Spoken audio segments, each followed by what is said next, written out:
This episode of the 4 and 6 Sports Podcast is going to be about the Topps 2005 set and my journey with it. I will also use some of the audio from a live rip of a blaster box I bought last weekend. I hope you enjoy.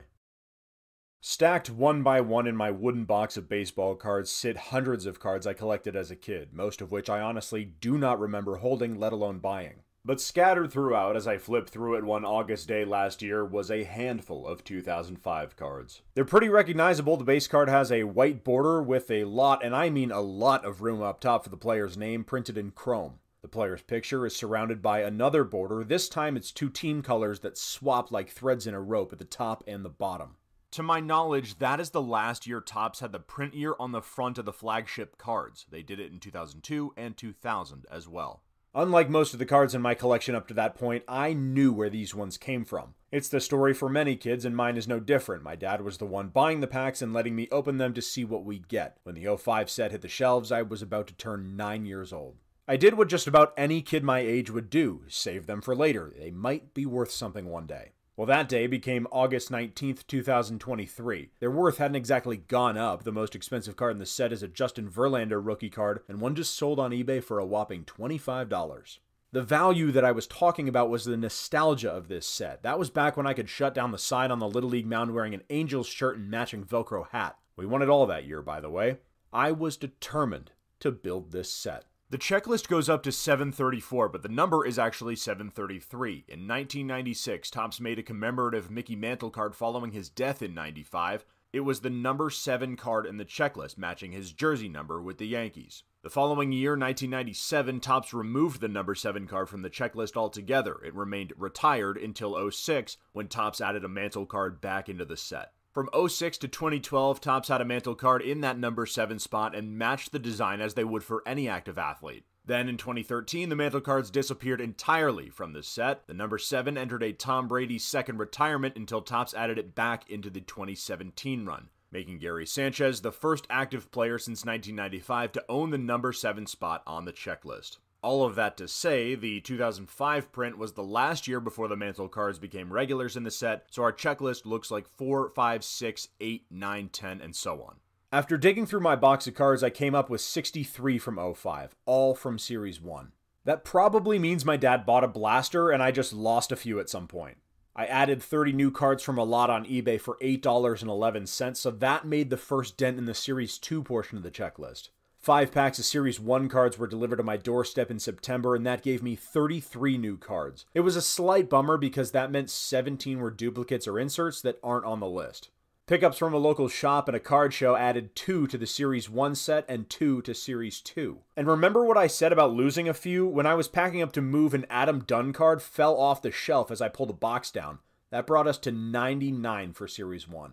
An incredibly generous gift from a follower helped us add 20 to Series 2, and that brings us to this weekend, where I got my hands on a factory-sealed box of 66 cards. Topps did it right back then. They gave us cards we could add to the set build, not a lot of those gimmick cards. Out of 66 cards that we're getting out of this blaster, I estimate we should pull 47 new ones and 19 that we already have or can't add to the set. Here are the highlights of the rip. We have a checklist like off the rip. A Pokey Reese Red Sox card. That's awesome. Wes Helms. All right. Postseason highlights. Red October. This was for the NLCS, the Cardinals. Flash Gordon on the Yankees. Red Sox make postseason history. This is World Series. So this is the sweep. I mean, obviously a good time as a Red Sox fan. Adam Everett. I don't know if this is an unpopular opinion or not. I love the Houston red jerseys. A great color scheme. All right, Andrew Jones. So he looks like, I'll try to hold it closer. He's just slid home, and the catcher, did he bowl him over? I can't really tell. This is a really cool card. 41 on the Yankees sliding in, and Baroa jumping over him. Beltre. That's a great one. It looks like it's a pickoff attempt or something. There's a lot going on in there. Scott Hatterberg, where are the Moneyball fans at? You can see Red Sox all the way to the Athletics in 02. Bronson Arroyo with the warm-up. That's crazy. Though it's obviously he's wearing his warm-up jersey in Yankee Stadium. The timestamp is on it. I'm not sure if we can see what games are going on above his shoulder, but that's a pretty cool looking card in enemy territory wearing the warm-up. That's another cool one. Brad Ausmus obviously making a throw down, so he's trying to catch that runner coming back, which could also be another cool play if we can identify who that is. I can't tell. It's a double-digit number on his helmet, so I can't really tell who exactly it is. Tom Glavine. So this is, well, I know pitchers were batting, but Tom Glavine's a pitcher. So to make his 2005 card him running to first for some reason.